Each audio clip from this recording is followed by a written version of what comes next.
বন্ধু আজ যা পার্কে আয়া একটারও মুরগি বানাইতে পারলাম না, বুঝছো? আচ্ছা ভাই ভাই ভাই ভাই ওই যে মুরগি একটা আইতেছে। হ্যাঁ কি ওই যে এই শোন, এদিকে আয়, এদিকে আয়। এই পার্কে কি নতুন? হ ভাই, আজকে প্রথম আইছি আর আই নাই পার্কে। মুরগি তো আজকে পাওয়া গেছি। ভাই পার্কে ঘুরতে আইছো? পার্কে ঘুরতে তো টাকা পয়সা লাগে, টাকা পয়সা কি সাথে লইছো? হ ভাই, টাকা তো নিয়ে আইছি কিছু। টিকিট কাটটা ঢুকছস পার্কে? না না ভাই, টিকিট তো কাটি। এ বেটা, তোরা যে পার্কে ঢুকছ, পার্কে যে টিকিট লাগে এটা তোরা জানোস না?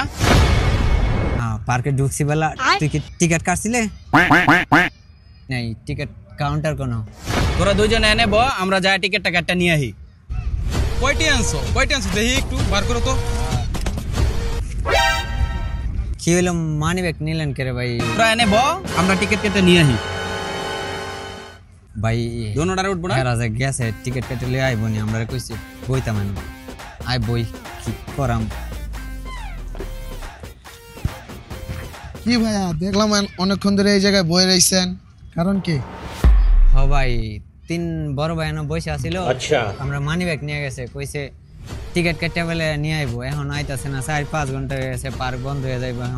এখনো আসতেছে না ভাই, কি করি আমরা? কোন কয় টাকা ছিল? ভাই মানি ব্যাগে তো 2-3 হাজার টাকা ছিল। হাই ভাই, তোমারে তো কর দিয়ে দিছে ভাই। এক কাম করে এখানে গাড়ি পাওয়া যায়, আর আসবো না ভাই।